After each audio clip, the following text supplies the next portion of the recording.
afternoon, everyone. Welcome to this. I'm sure you're looking forward to this, and we have a lot going on in our industry.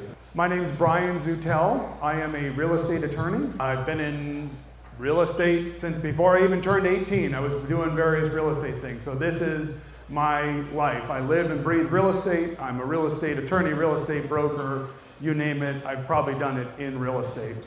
So I've been in the trenches with you. I know what it's like. I know what you're going through. And let's see what we can do today to educate you and get you up to speed on some of the many changes that are coming up. I probably won't hit everything. I probably won't be able to answer all of your questions, but let's see if we can get most of the way there. Before we go any further, I have to give my attorney disclaimer. I am an attorney. Yes, I am not your attorney. Please consult with your attorney if you need specific advice as to your specific situation.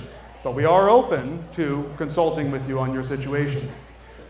Since the group here may also include real estate salespersons, I do have to advise you and tell you, please talk to your broker about anything that I say, because your broker will be the one that you need to consult with, the one that needs to sign off on whatever you are intending to do. So talk to your broker about these things as well. So we're here today talking about the real estate practice changes from the recent NAR settlement. You've all heard about it. It's here. As of today, it is here. As of today, MLS is here. So yes, there's a lot of unknowns. There's a lot of unique things happening in our industry. I'm a big music fan. I like a lot of different types of music, and especially quoting songs. My kids hate it, my wife gets tired of it, but I'm gonna give you a song, one of my favorite, okay? Cha-cha-cha-cha changes, turn and face the strange. Cha-cha-cha-cha changes, just gonna have to be a different one. David Bowie, Changes, one of my favorite songs. There's no way around it. You are going to have to turn and face the strange. You're going to have to be a different one.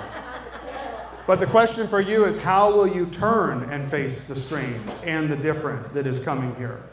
What will you do differently? Because you're going to have to do this if you're going to comply, if you're going to be a part of this industry. So what are we going to talk about, or what are we not going to talk about today? You've probably heard a lot of people talking about the procedural history of the lawsuit. What brought us here? How did we get here? The pros and cons of the settlement. I'm not going to touch on those today. You've probably heard those ad nauseum. I'm not going to touch on those. Just follow the new rules. That's all you got to do, okay? What are we going to talk about today? We're going to talk about the practice changes, and we're going to talk about what you and others must do different in the future. I can give you my thoughts on the lawsuit and the settlement and everything offline. You can buy me a drink later. I might tell you about it. But today we're talking about your practice changes, the things you have to do. So we divided it up into three categories that we're going to talk about. We're going to talk about those that have already been handled for you, those changes that have already been made. Maybe you know about them, maybe you don't, but these have been made already. We're going to talk about the changes that are outside of your control. I'm sorry, you have no control over these. You're just going to have to abide by them. You're just going to have to get used to these things. And then we're going to talk about some of the changes that are within your control, some of the things that you will have to do differently, and I hope that you'll do differently to remain compliant. So, number one, first category, already handled by CAR and NAR and by your local association. So we've talked about the wide-reaching impacts, the requirements of the settlement agreement, but you might not even know half of them unless you've read deep in the NAR or CAR website or the MLS website, because a lot of these have already been taken care of for you by CAR with certain form changes, or that's how we've always done things in California. This is my one comment. I put it kind of small. I don't know if you can see it, but this is what happens when you allow a Missouri court with Missouri real estate practices to make nationwide law. Nationwide law is rarely made very well in the courts. It's usually made by the legislative body. I just got back from Washington, D.C. last night. I took my kids there for a summer trip, and having to explain the various bodies of our nation, of our government, the legislature makes the laws, and they're usually the ones that will craft the wide-ranging things that we have to abide by, but this is the law. this is the settlement agreement, this is what we're going to deal with, even if there are certain elements that we've always been doing it, or for a long time have done it this way in California. So let's talk about the things that we've always done in California. That's how we've always done things. The NAR settlement requires a conspicuous statement that broker fees and commissions are not set by law and are fully negotiable. And the NAR settlement requires a specific and conspicuous disclosure of the amount or rate of compensation the participant will receive, or how this amount will be determined. Those disclosures have been there for a long, long time. Yes, they might be buried in our 25-page contract or whatever it's going to be up to next. But yes, it has always been disclosed, and it continues to be disclosed to buyers and sellers that the amount or the rate of compensation is not set by law, and it is not determined how the amount will be determined. So the NAR settlement does not affect these areas. We've already been practicing real estate this way. CAR has already changed the forms and has already revised certain of the forms, though, that will have to change. You might have noticed this, you might not have. There was a forms release last month, and CAR has revised certain forms and has really doubled down, and you'll see what I mean by double down. I mean literally blackjack, double down. You put double your bet up there. Has doubled down on the disclosure language for compensation and negotiability. So we're going to look at three or four paragraphs that are now in the various forms that we're using. So we're going to start with the Buyer Representation and Broker Compensation Agreement, the BRBC. Paragraphs 2 and 4, I think that's 2E and 4, now contain kind of repeated language that the amount or rate of real estate compensation is not fixed by law. The amount or rate of real estate commission is not fixed by law. See what I mean about doubling down? They're on the same page, but now it's doubly clear to anyone who wants to claim they had no idea that the amount or rate of real estate commission is not fixed by law. They are set by the broker individually and are negotiable between buyer and broker. Okay? And also, the Buyer Compensation Advisory, which is at least currently in zip forms attached to the BRBC, paragraphs 1A and 2A describe the listing agreement. So seller, listing agent, the listing agreement compensation is fully negotiable. And paragraph 2A, the buyer compensation is fully negotiable. Again, this is the double down that CAR has done for our benefit, but this is the double down that they've done to ensure that everyone understands these are negotiable. And that is part of the settlement agreement, and we're going to comply with that. And if you want to call your buyers or sellers' attention to that, here it is. They are fully negotiable. There is no set rate. There is no fixed rate. There is nothing that in the rate that is not negotiable. Okay? So those are the things that have already been changed, again, or already handled for you. Maybe you've noticed some of them, maybe you haven't, but they're there. Make sure you read through the newest forms that came out last month.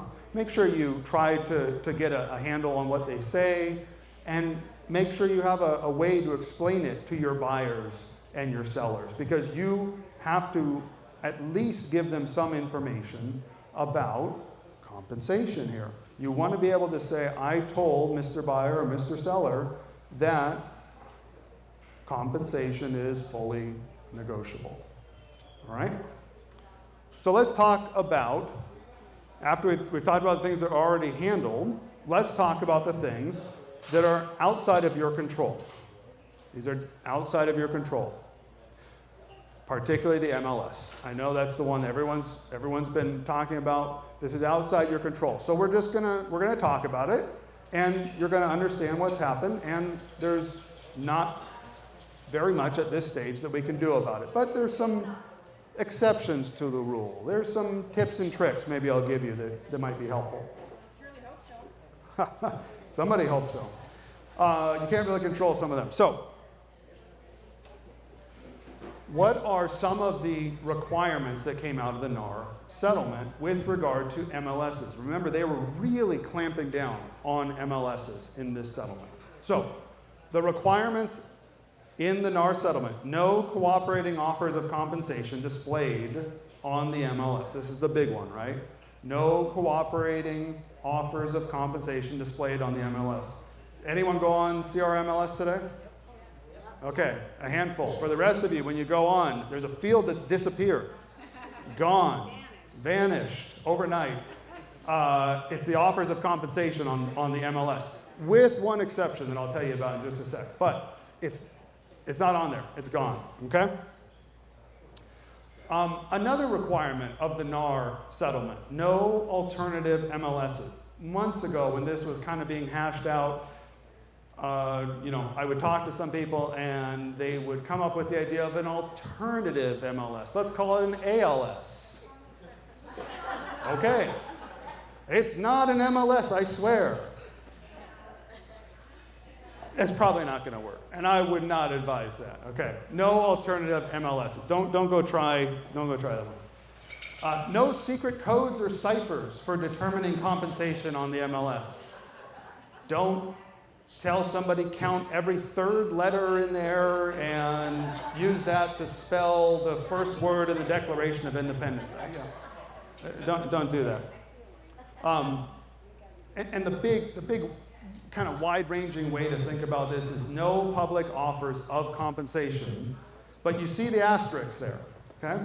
And we'll talk about that in a minute. And one exception. I'll give you the exception in a bit.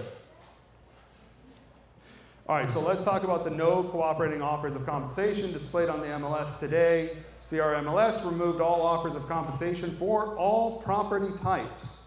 For, and this was kind of the exception I was alluding to, anything that's in a status of coming soon, active, hold, or withdrawn status. So if you go on, those have been swept away.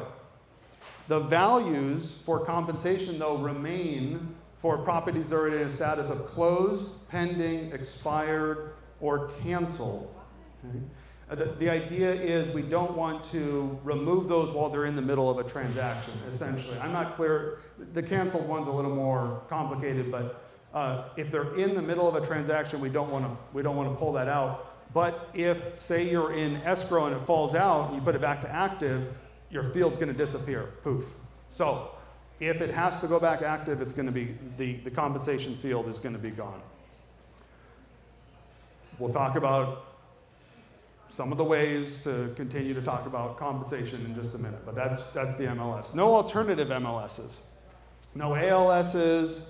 I mean, this is the idea, as I see it right now, is the real estate industry is really under the microscope. Associations, national, state, and local are under the microscope. MLSs are under the microscope. Real estate brokerages are under the microscope. This is not the time to be the sheep wandering outside of the fold. This is going to be a very difficult time for those that want to try an alternative listing service.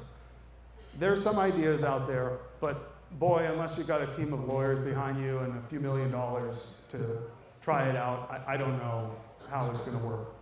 But if you do have a few $1 million, I'll be at the bar later, and you can come talk to me, and we can kind of come up with some ideas. All right. Anyone know what this is? This is called the Enigma machine. This is the Enigma machine. You might have read about this during World War II. This is a way to encode messages, right? To transmit messages, particularly German messages. There's a great movie, I can't remember the title, about the guy who broke the Enigma machine through his just genius mathematics. Don't do the Enigma machine, okay? I recently introduced my kids to a movie before we went to DC called National Treasure. And if you're not familiar with the plot of National Treasure, it's that hidden throughout, particularly the East Coast, on certain documents, including the Declaration of Independence, there's a code that leads you here to these letters by Ben Franklin that leads you to the Philadelphia Hall of Freedom, where you pull out a brick and you find the glasses to let you read this and this and this. It's a great movie. It's a great, fun movie. But Don't put anything in invisible writing somewhere and pass it on. Don't put the codes on the back of the Declaration of Independence and think that's going to get you. Now, this was an interesting one that I saw, though. I don't know if you guys can see this, but for those that can't see it, I'll describe it. There's a lockbox on a door. It's being opened, and inside it says 3% buyer's comp. You know, interesting idea, but I'll tell you, it doesn't need to be that hard. It really doesn't need to be that hidden, and I'll tell you why in a few minutes. So you don't have to go to this length. If you feel better putting it in there, I probably wouldn't put it in there yet, but it's not a public display. It's hidden in the lockbox. And I could imagine MLS or Supra prohibiting this. So don't do that. Now, the prohibition only applies to public displays of potential commission. Public displays of potential commission. And that's important for some of the exceptions we'll talk about. So the exception to the public displays is this. It's in CRMLS Rule 19.3.26. There's an exception to public displays of commission. Right now, I must give the caveat, right now, today as we're talking, this is the case. There's a hint they might do away with this, but for now. An advertisement of potential sharing of compensation on a property subject to an exclusive listing agreement with the displaying participant only. What does this mean? If you have an exclusive listing agreement with a seller that contains a specific compensation amount, you can display that specific amount being offered as compensation to a buyer's agent on a public advertisement. What is that? That is generally could be your website. That could be flyers, exception to the flyer rule in a minute. That could be other places that you market, potentially social media. But again, this is only properties for which you have an exclusive listing agreement. Don't go doing it for other people's properties. Don't do it for people's properties within your brokerage. If you are a salesperson, only advertise your listings, not somebody else's. A brokerage could potentially be advertising all of the brokerage's listings. I'll get the question in just a few minutes. The brokerage could potentially be advertising the listings that it has exclusive listing agreements on. But you need to pay attention to this rule again because CRMLS has hinted that they might be doing away with this exception. It is in the NAR settlement agreement, and I read it right there. So I don't understand yet. I need to make some calls to some CRMLS folks. Why, if it's in the NAR settlement agreement, they would do away with it at a CRMLS level. But stay tuned to that for now. Continuing on, or to give a little fire under you. CRMLS's new fine policy says all the violations below carry a $2,500 fine. $2,500. I've sat on OCAR Professional Standards Committee for a number of years and have conducted a number of MLS hearings. The $2,500 fine is usually only for the worst of offenders or for copyright violators. CRMLS is very serious about this. So let me show you the violations that are going to have the $2,500 fine. Offering or conveying buyer's agent compensation in the MLS. As I told you, don't do it. Don't try to put it in there. Don't try to sneak it in there. And remember, too, CRMLS has a number of, not enforcement, but they have a number of people that work for them whose job is to scour listings, to look carefully at them, and to send out the fines. And they're on high alert right now, and will be on high alert for quite a while. Rule 7.16, insufficient disclosure of compensation to seller landlord. I don't know that this will be an issue given CAR's forms, but make sure you're using the most updated forms. Rule 7.19, disclosure of listing brokers' compensation. You cannot disclose this on the MLS. You cannot say, I'm getting blank, divide in half. Don't do that. Rule 9.1, showing listed property without a written compensation agreement with a buyer or insufficient buyer compensation agreement. You have to have a buyer representation agreement before you open the door to that house. If you don't have that, it carries with it the potential fine of $2,500 by CRMLS. I'm a little surprised that CRMLS is jumping into this level and might start monitoring or auditing broker representation agreements, but that's the rule. And rules 19.2.21 and 19.3.26 regarding displays of offers of compensation on an IDX or a VOW, can't do that as well. Cannot put them on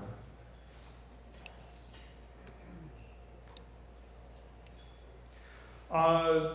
Exception to the exception for public displays. Can you hand out flyers at marketing meetings? Could you put the compensation on the marketing meeting materials, on the flyer? As of right now, at least for OCAR, and I haven't checked other associations, the answer is no. OCAR sent out an email that its policy will be as follows. For those attendees at the marketing meetings to maintain compliance with the proposed NAR settlement agreement and antitrust laws, leadership at OCAR reaffirmed the policy that discussion of compensation and or commission is and continues to be prohibited at marketing meetings. To that end, promotional flyers that display offers of compensation and or commission amounts are not permitted to be distributed or discussed at the marketing meetings. So if you're at marketing meetings, don't talk about Bruno. No, don't talk about compensation. Don't talk about compensation at the marketing meetings. Of course, there could be a different rule in the future, but for now, don't do it. Again, high alert. Everyone is on high alert. All right, I'm going to move to a new category. Let me take just the two questions real quick that I have, unless I already covered them. I think yeah. What did you mean by potentially advertising on social media? Is there like no rule yet? I'm not confident in the rule, frankly. So the question was, what did you mean that you can advertise on social media? I would lean toward not doing it right now. I don't know that I don't think it's clear enough yet, and I wouldn't take on that liability right now. And we'll talk in just a second when we get to this category, what is within your control, and we'll talk about some of those ways. Kelly? Okay, you said that advertising, can you put like for sale sign and then saying commission on your for sale sign on the yard? So could you put a for sale sign and then say put a commission or a sign writer on there? Exactly. Again, I would hesitate to do that at this point because I just don't think we're clear enough. Could you do it? I think that one's a little more arguable that you could do it than say the social media, but I just wouldn't do that yet. I want to fit you clearly into one of the exceptions right now rather than some of the gray areas. Okay, one more, then we'll go.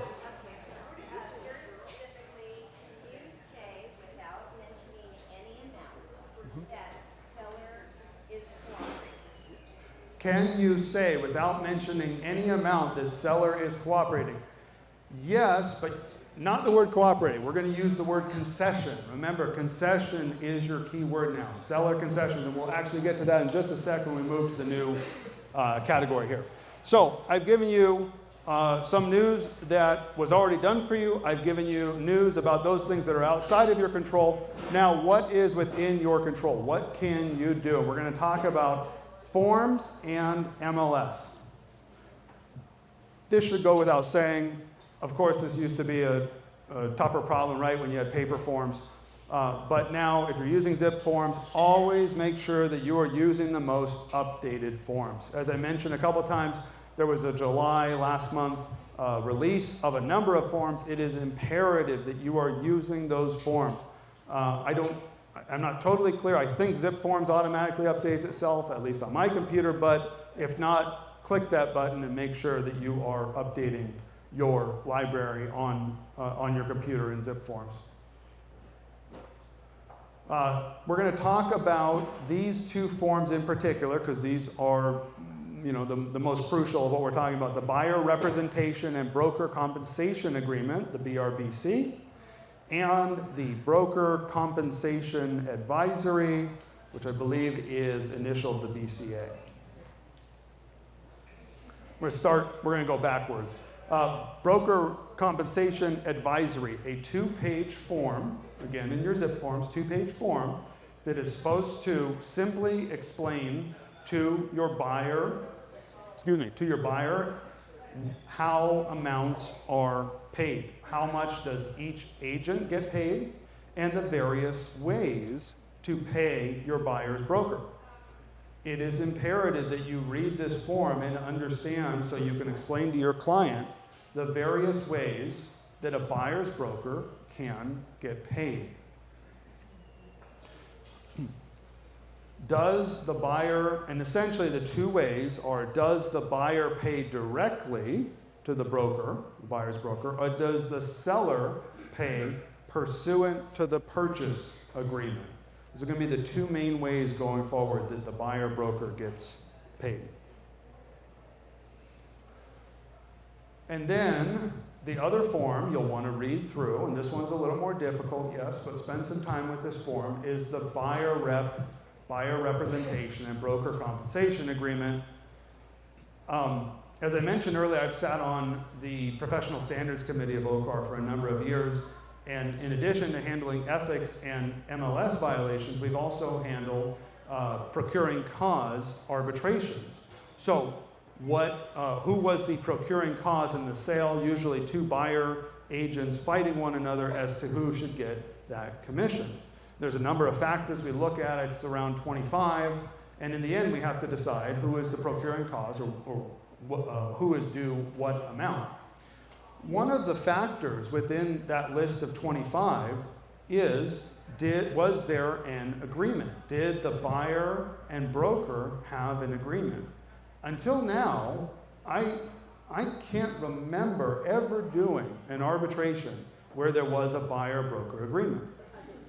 And the reason is pretty simple. If there's a buyer-broker agreement, and I'm not talking about any future arbitrations here, but if there's a buyer-broker agreement, boy, that's a very, very weighty factor to be considered in an arbitration.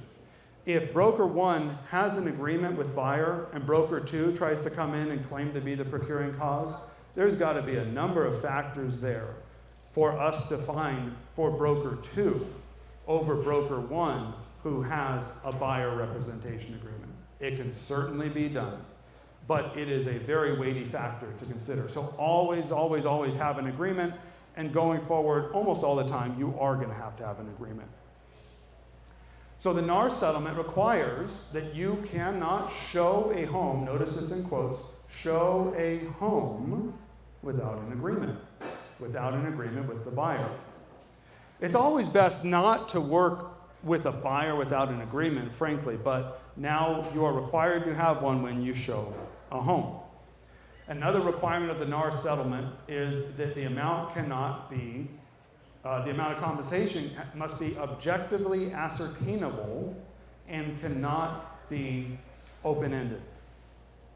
We'll talk about what that means in a sec, but that definitely means no accepting whatever the seller pays. You cannot put that in the agreement. You can't put I'll accept whatever is offered. You can't put I'll accept whatever you deem to be the amount I'm due. You need to put either a specific dollar amount or a specific percentage of the purchase price in that buyer rep agreement.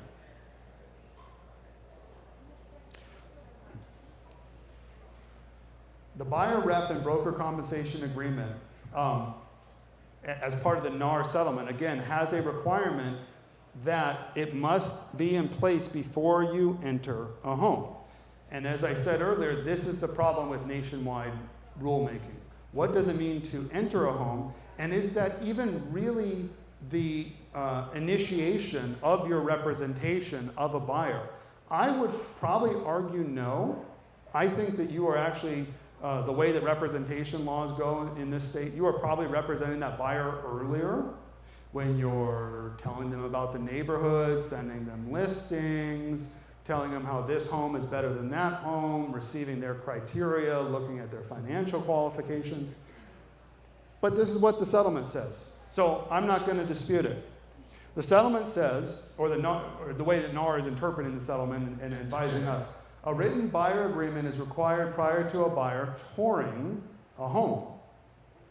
An MLS participant, quote, working with a buyer can enter into the written buyer agreement at any point, but must do so by no later than prior to the buyer touring a home, unless state law requires a written buyer agreement earlier in time.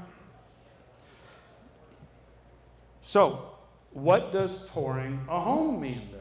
What does it mean to tour a home? Well, touring a home, according to NAR, means when the buyer and or the MLS participant or other agent, at the direction of the MLS participant working with the buyer, enter the house. Notice the very physical description there. Enter the house, and the definition also includes a live virtual tour to a buyer not physically present. So until you turn the key to turn the lock to enter the house, technically by the settlement, you do not need to have a buyer rep agreement in place. Once you enter that home, you absolutely need to have one or risk violating the NAR settlement and the new practice guidelines.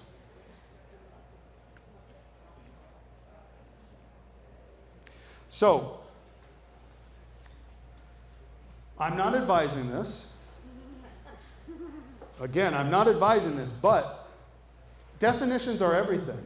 And the way that this definition is written could be interpreted to say, again, you are not representing a buyer until you step foot inside the home. All you buyer agents want to know, how am I going to get paid and how much? So could you call the listing agents before you make your showing schedule for Saturday and ask the sellers, ask the listing agent, what is the seller offering, if anything, in cooperating compensation? Yes.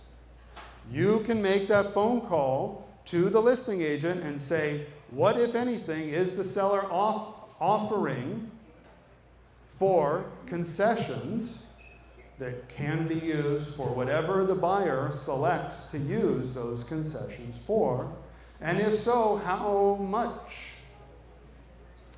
And you could send an email back to Mr. Listing Agent and say, this confirms our conversation, wherein you offered 50%, I'm using an absurd number obviously because we can't use numbers, 50% of the purchase agreement as the concession that the seller is willing to offer in order on a successful closing.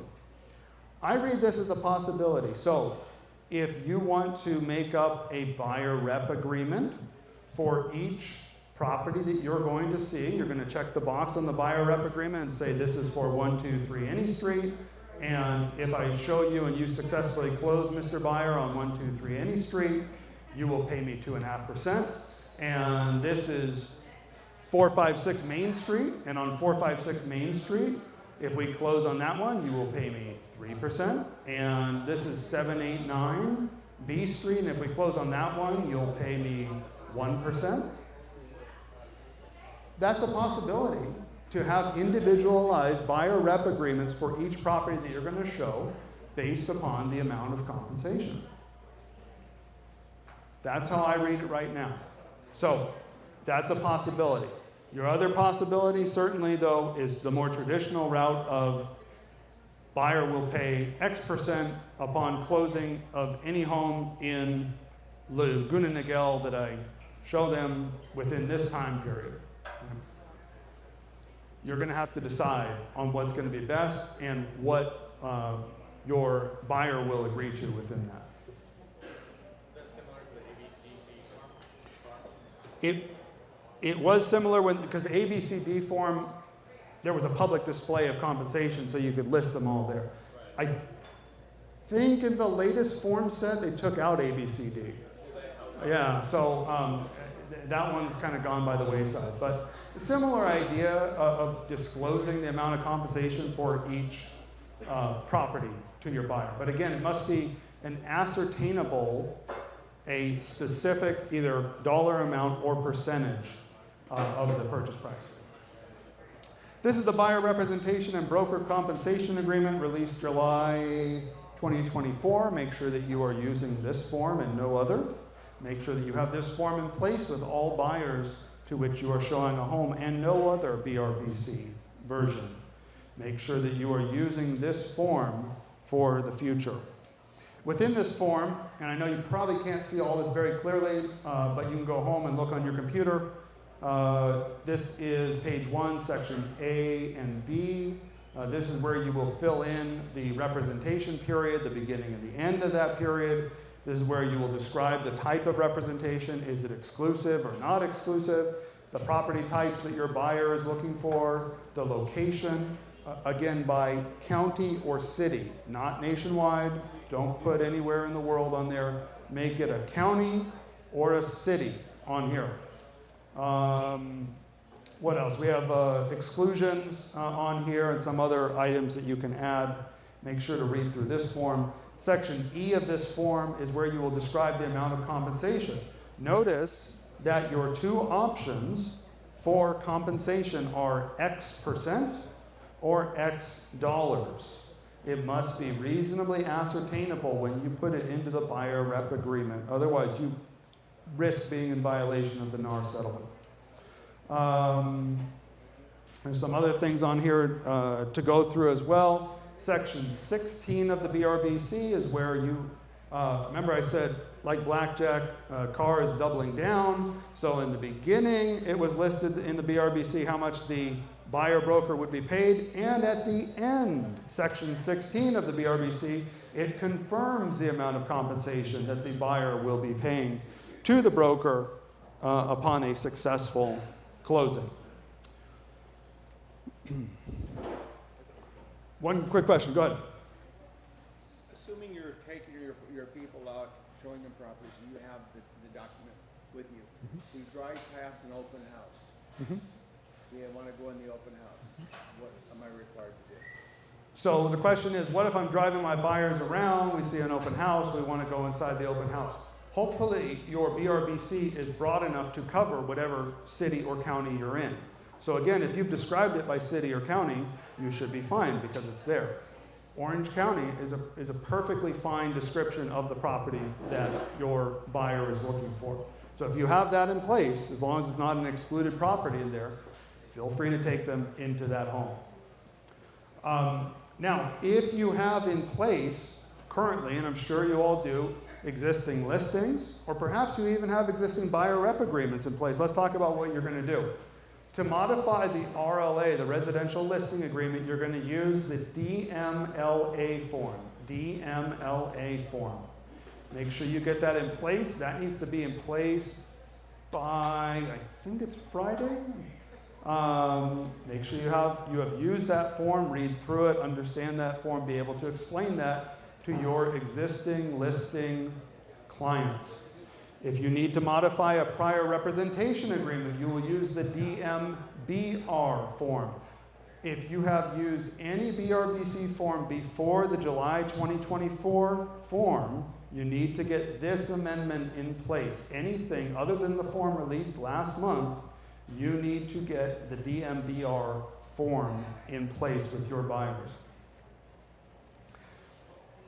If, when submitting an offer, your buyer suggests, because your buyer has agreed to you in a buyer rep agreement to pay you X% upon closing, if your buyer wants to ask the seller to pay any part of the buyer broker commission, you're going to use the SPBB form. SPBB form. This is the form that will go with the purchase agreement offer and will describe how the seller will be paying the buyer's broker commission and in what amount or what percentage.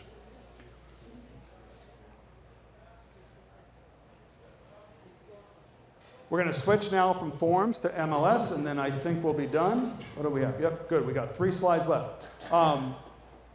Big takeaway again. I hope you get this. Don't try to be clever and put it somewhere in the MLS. Don't try to sneak it in somewhere. You almost assuredly will get caught. Don't insert compensation offer in the MLS. Don't even try it. Don't think about it. Don't do it. Instead, ensure your sellers want to be competitive. Nobody works for free. No buyer's agents out there doing all this. I mean, maybe if it's your mom, you're doing it for her. But other than that, you're not doing it for free. So make sure that your buyer agents get paid by you listing agents talking to the sellers about offering competitive concessions on the MLS. Offering concessions that cannot be tied to the payment of buyer's commission. Make sure you reiterate, cannot be tied to the payment only tied to the payment of the buyer broker commission. But is that one of the options among closing costs, repair costs, other things? Yes.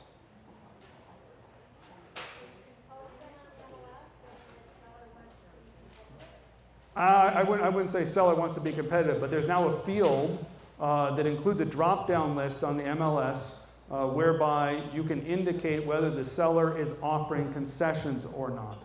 I haven't looked at the latest list to see whether it's whether you can say all of them, all the options are on there. I'm sorry, I don't understand. What's the point of asking for a concession if it's not coming to me? Yeah. What's the point of asking for a concession if it's not coming to me? Again, nobody works for free, and this has to be understood. But what are you asking for in a concession? Your buyer might be instructing you to ask for closing costs, repairs, buy down of the mortgage, I don't know. And maybe this enables your buyer to provide you the amount that the buyer has agreed to provide you in the buyer representation agreement. Your buyer has a binding contract with you. Remember, before you turn that key, your buyer has agreed to pay you X% upon closing. So your buyer has an obligation to you. And let me say on that point real quick, I was talking to a great uncle when I was in DC yesterday. And one of his points was, well, and he practices real estate there in Maryland, but one of his points is, well, what prevents the buyer from going down the street to Joe Blow, who says, I don't require a buyer representation agreement, and let's get in the car and go? I don't know that there's anything to prevent that right now, except to encourage you to follow the rules, follow the law, adhere to the settlement agreement, and receive the release of liability that all real estate brokerages and agents potentially face. And hopefully, as an industry, we can catch up on these things and eventually weed out those folks that aren't willing to follow the law. There might be an enforcement mechanism through CRMLS. We'll see how that works. I'm not holding my breath for it yet, but we'll see. But for everyone who's listening, follow the rules. That's what's going to keep you safe.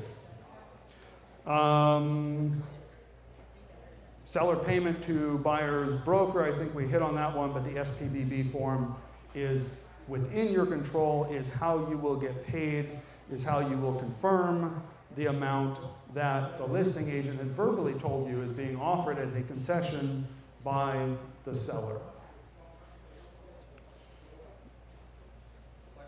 There's my info, if anyone wants that. I'm going to take questions in just a sec, but let me give you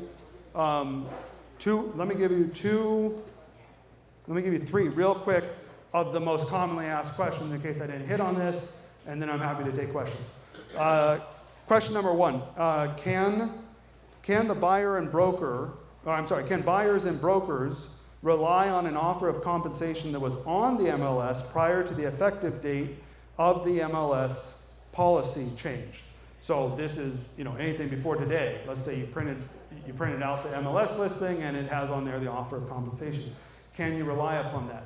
The safe answer is, unless you have a fully executed, accepted purchase agreement, do not rely on what was in the MLS as of today. Do not rely on that. Instead, get your BRBC in place. Use the other forms to confirm the amount that seller is offering in concessions to the buyer that may be used to pay the buyer broker commission.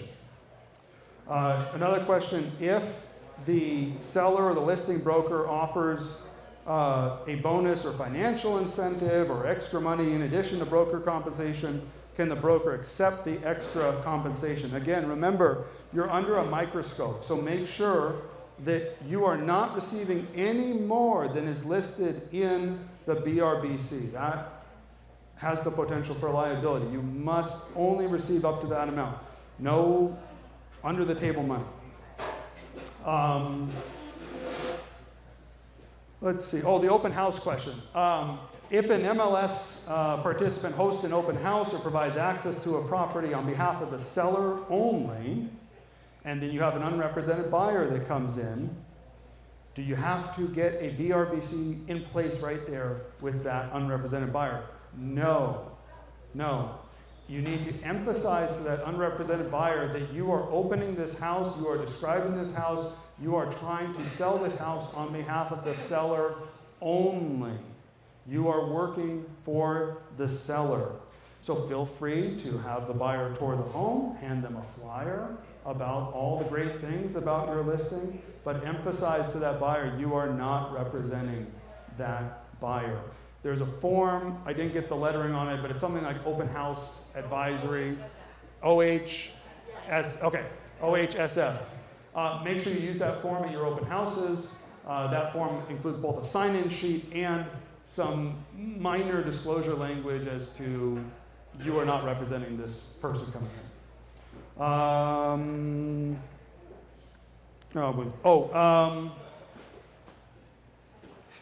This is the last one. Again, do not put into your written buyer agreement that the commission will be whatever the seller is offering or between X and Y%. Don't put those in the buyer broker agreement. Make sure that you're putting X% or Y dollars only. Do not do ranges on there, and don't put I'll take whatever they're offering. All right, with that, I will take a few questions. Kelly. Somebody had mentioned something about, Showtime, that some people are thinking about putting in Showtime, the commissions for the buyer's agent. So could you put into showing time the commissions for the buyer's agent? I wouldn't do it. It's too associated with the MLS. You're way close to the line there. You have no exception that I've read about there. Again, the best way to use showing time is make your appointment to show the home, and then there's a phone number at the bottom for the listing agent. Call up that listing agent and say, Mr. Listing Agent, what is the seller offering in potential concessions to the buyer that could be used for the buyer broker commission?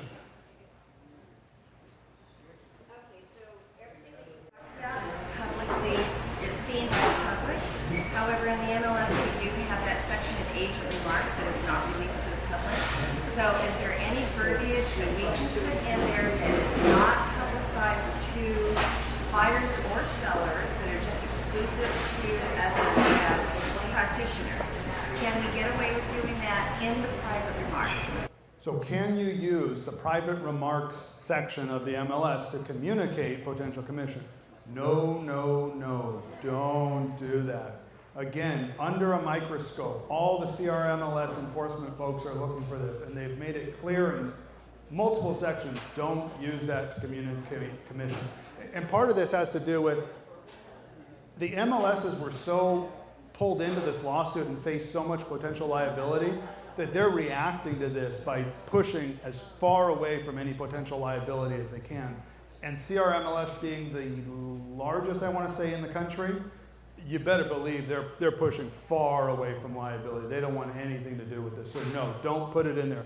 Again, make the simple phone call and ask what the concession offer is. And sometimes we got clients that come to us already for the financing, and they think they're going to get a better deal just going directly to the listing agent and not having a buyer's agent. How does that change anything with when you have clients that are set on going directly to the listing agent? So can you have the dual agency essentially? Can you have the buyer say, you know what, buyer agent, you're too expensive, I'm going to listing agent because I know that he or she will give me a better deal? Yes, dual agency is not prohibited by this, and that can still happen. I don't think dual agency serves either party very well. I don't do it, but it is still a possibility under California law. The buyer, the now buyer agent, who is also a seller agent, will need to have a BRBC in place. So they do need to get that into place, but it's still a possibility. And those are some of those procuring cause cases that we deal with. Question? It's the biggest conflict of interest. I mean, look, you're not going to hire an attorney to sue somebody and represent you at the same time, right? Don't do it when people are buying the largest purchase most of them ever buy. There was a question over here. Does the SPV amount offset the BRBC amount? Because if you have the BRBC in place, when you get the SPV filled out, who pays the commission? Okay, so what is the interplay between the BRBC and the SPAA? The BRBC is formed, again, before you show a home. Okay, I'm going to use absurd numbers. The buyer agrees to pay 25% of the purchase price to the buyer, to the broker. Okay. The SPAA then comes in when they're making an offer to Mr. Seller and says, Mr. Seller, I'd like you to provide concessions of 25% of the purchase agreement to the buyer broker as part of the concessions and to pay for his commission. Again, this is all open to negotiations. I've used absurd numbers. You better believe, right? A seller's going to say, no way, not going to do that. But that's the interplay between those two documents. Does that answer your question? So I'm just curious, who pays the commission if the SPVB is now agreed upon, but you already have the BRBC in place? Like, because the BRBC says buyer's paying you, Okay. but then the SPVB Gotcha. says... Okay, so let me use my example. So again, absurd example, the BRBC, buyer agrees to pay 25% to the broker upon closing. And then using the SPAA, the seller says, you're crazy, but I'll pay him 10%. So now we have a 15% difference here. The buyer is still obligated to pay to the broker that 15%. That is a binding contract whereby the buyer has agreed to pay broker 25% on the purchase agreement. How's that going to work out in real life? With real numbers, not absurd numbers? That remains to be seen. And that could lead to more disputes and litigation, perhaps. But for right now, you do need to have a specific percentage on that BRBC before you start showing. And that's an enforceable contract. Now look, whether you as a broker want to go enforce your 25% agreement you have, whether that's absurd or unconscionable, whether any judge would uphold that, remains to be seen. But when we're talking real numbers, it's a possibility. Okay, Question. so just carrying it a little further, can you go back to the buyer and negotiate with them on that other 15%? So could you go back to the buyer and negotiate on the 15%? Yes. Yes, it is an agreement, and all agreements can be amended by mutual agreement. So could you mutually say, hey, you were a great client, I'll forgive the 15%, we'll amend this agreement that we have? Yes, you could amend the agreement that you have. Now again, I'm not using real numbers, and for purposes of the settlement, I wouldn't make this a very public practice. It might grow in popularity, it might become the industry standard down the road, but I wouldn't be publicizing this anywhere. I would make this a matter of private discussions with your buyers. Hold on just a second. Let me see if anyone else. Yeah. Two questions. First off, as a listing agent, and I have to meet showings, do I care whether he's got a broker agreement with his clients? As a listing agent. As a listing agent, do I care whether the buyer broker who made an appointment is bringing his buyer has a BRBC with his client? No, there's nothing incumbent upon you to ensure that the person entering your home, they have an agreement with one another. Again, there might be a CRMLS enforcement mechanism, and there could be issues in escrow, perhaps, But I don't see anything the listing agent has to do. Back and forth. There was a question early on too, whether the listing agent can say, hey, Mr. Buyer Broker, I want you to send me a copy of your BRBC before you come in. I haven't heard much popularity for that recently, and I wouldn't want to, if I was a listing agent, I really wouldn't want to be getting it. But stay tuned. I could see it being a possibility. And one other question. Second question. We're wrestling with this unrepresented buyer. You know, if somebody looks at it and then they say, I want to write an offer, but I don't have the offer for it, you know, the RPA. Okay, so do we say, go find one? What if they ask us to send it? We see us getting more involved when we're not supposed to be involved. So what do you do with, essentially, what do you do with the unrepresented buyer? First caveat, talk to your broker. Second caveat, do what your broker says. Third caveat, in my opinion, real estate agents sometimes think that the CAR forms are the only forms out there and everyone must be using this form, otherwise it's not a valid transaction. There's ways to form contracts that are very simple. There are ways to even get into escrow that are very simple. There are ways that an unrepresented buyer can find valid binding purchase agreements. I'm walking a fine line in my speech, obviously, because it's an area that's up to the decision of each broker how much they want to do with that, and can depend on how good or not good a buyer it is. So it's a tough question. Consult your broker, but the CAR forms are not the only valid real estate forms in California. Okay, Kelly. Could you take the unrepresented buyer to escrow and basically sit down with the unrepresented buyer? So could you take the unrepresented buyer to escrow and say, you know, hey, hi escrow, I'd like you to help us with this. Some escrows will do that, some won't. I've run into both. So there is a possibility that they will do that or not do that. It can depend on the sophistication of the buyers as well. It can depend on language barriers. That could be an issue. There's a number of factors, but that can be a possibility. Good question and stupid question. I'm just, is this the same for commercial real estate? Oh, the commercial real estate question. Okay, real quick, on commercial real estate, if any of you practice commercial real estate, a few things. Commercial real estate has been this way for a long time. Many times you call up the listing agent, you say, hi, you know, I'm interested in your property. What is seller offering in commission there? Hey, it's X%. Great, let's put this into our agreement. Residential starting to mirror some of how commercial has operated for many years. It just takes the phone call. You have to do the phone call and confirm it in writing.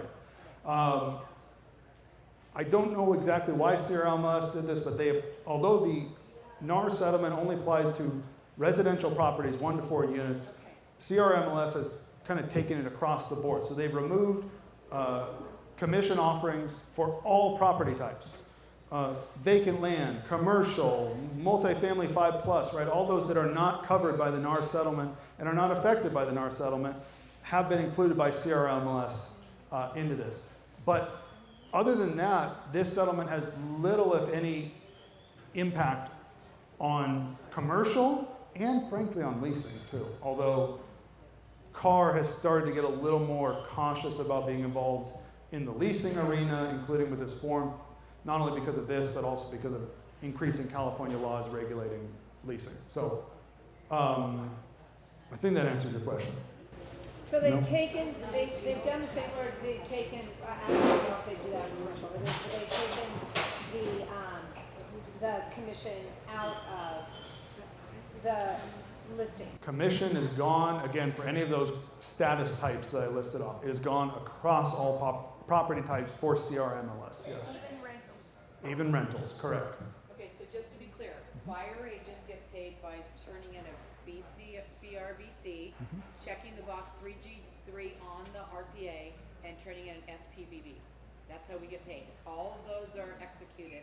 That's how we get paid. Make sure yes, correct. All of those how you get paid. Escrow may also have their typical commission instructions, but those are going to be what gets the buyer broker paid and a successful closing, obviously. All right, any other questions? All right, let's make it the last one. As an independent broker, am I allowed for my business to say I don't want to work with you if you're unrepresented? If you don't want to work with them, what? I have the power to say I don't want to work with you if you want to be an unrepresented buyer. Yes. Can you say, I don't want to work with you, unrepresented buyer? Yes. You can always refuse to practice dual agency and do not work with the unrepresented buyer unless, only caveat, make sure it's not a fair housing violation. You're not doing it for any illegal reason. But if you just don't like working with practicing dual agency, yes, that is certainly a legitimate reason. Thank you, guys.